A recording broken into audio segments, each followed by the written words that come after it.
আয়াত 46।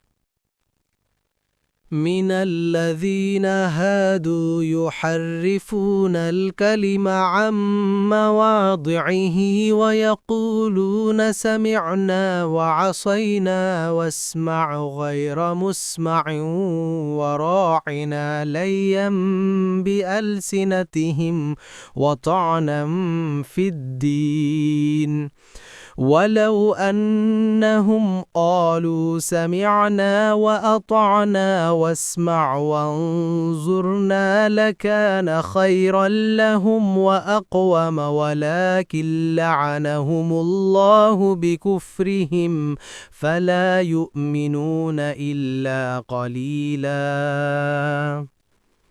অনুবাদ: ইয়াহুদীদের মধ্যে কিছু লোক কথাগুলো স্থানচ্যুত করে, বিকৃত করে এবং বলে শুনলাম ও অমান্য করলাম, এবং শোনে না শোনার মতো, আর নিজেদের জিহ্বা কুঞ্চিত করে এবং দিনের প্রতি তাচ্ছিল্য করে বলে রআইনা।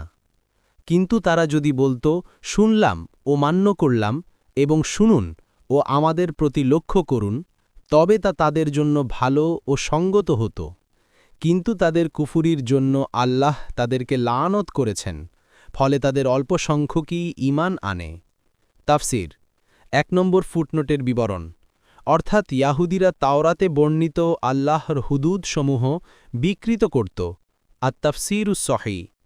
2 নম্বর ফুটনোটের বিবরণ, সূরা আল বাকারার 104 নম্বর আয়াতে এ শব্দের ব্যাখ্যা করা হয়েছে। মূলত বাক্যটি দ্ব্যর্থবোধক, তারা এটাকে খারাপ অর্থে ব্যবহার করত।